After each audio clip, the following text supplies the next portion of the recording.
यही बेटा 4-5 पॉइंट्स हैं।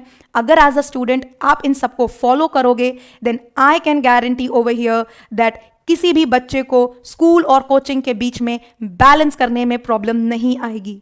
फिर भी अगर कोई ऐसी प्रॉब्लम आती है तो then please do not forget to mention in the comment section.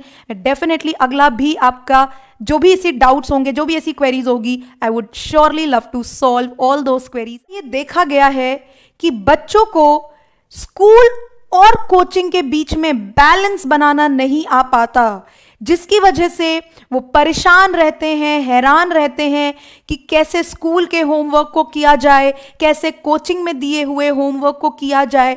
अरे हमारे पास भी तो बस 24 घंटे ही हैं, कैसे हम स्कूल और कोचिंग को मैनेज करें। तो सब ऐसे बच्चों का जो प्रॉब्लम है उसका सल्यूशन मैं लेकर आई हूं to give you a perfect strategy to make a perfect balance between your schools and coaching classes। आप देख सकते हो कि मैंने अपने genuinely I'm telling you, ये मैंने अपने past experience से कुछ points निकाले हैं। जब हम भी तो भाई बच्चे होते थे, हम भी तो स्कूल गए, कोचिंग गए, तो कैसे उस टाइम में हमने अपनी लाइफ में बैलेंस बनाया, उसके हिसाब से मैं आपके लिए कुछ टिप्स लेकर आई हूं। I hope these tips are going to be useful to all my students. सबसे पहले बेटा बहुत जरूरी होता है लर्न टू प्रायोरिटाइज। आपको पता होना चाहिए कि आपकी लाइफ के लिए क्या जरूरी है। क्या हम सिर्फ सीबीएसई, क्या हम क्लास 12th के लिए तैयारी कर रहे हैं?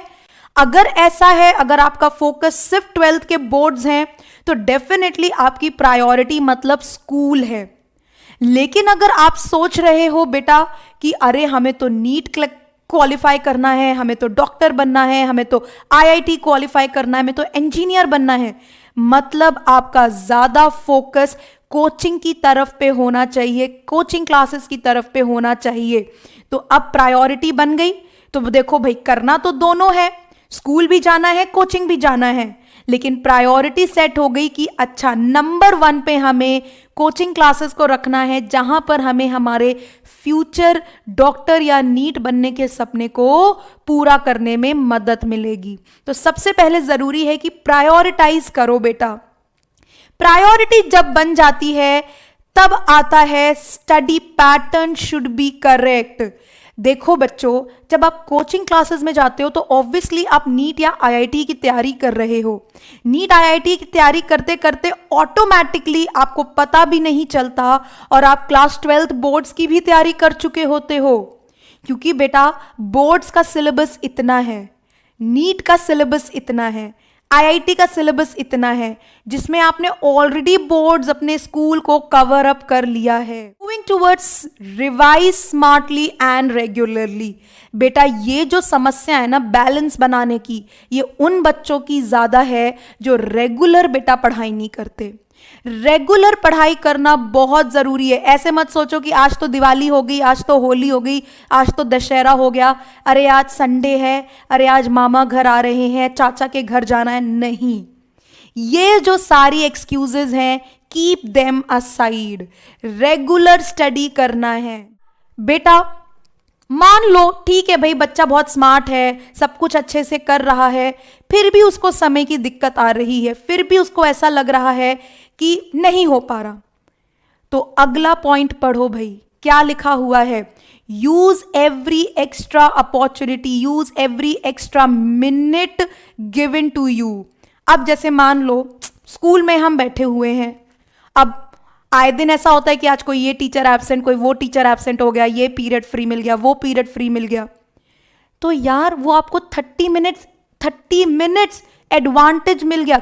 किसी स्कूल्स में वो 45 मिनट्स का भी लेक्चर होता है, आपको 45 मिनट आपको एडवांटेज हो गए। अब स्मार्ट बच्चा होगा तो उन 45 मिनट्स में फटाफट से बॉटनी या केमिजोलॉजी का किसी का एक चैप्टर फटाफट से रिवाइज कर लेगा। और अगर कोई नॉट सो स्मार्ट बच्चा होगा, वो उस 45 मिनट्स में बगल वाले से बातें करेगा। Next important is pay proper attention to school studies. ये तो भाई मैं जरूर एक्सप्लेन करना चाहूंगी, बहुत बहुत जरूरी है बेटा। स्कूल्स की स्टडी को इग्नोर मत करो। बच्चे जो कोचिंग जाने लग जाते हैं उनको क्या लगता है कि अरे हम तो कोचिंग में जाके पढ़ लेंगे, तो वो स्कूल में नहीं, स्कूल में समय पूरा दे रहे हैं लेकिन स्कूल की पढ़ाई को इंपॉर्टेंस नहीं दे रहे, ये सोचकर कि हम यही काम तो कोचिंग में करेंगे, और जब कोचिंग क्लासेस में आते हैं तो थक चुके होते हैं, वहां सो जाते हैं।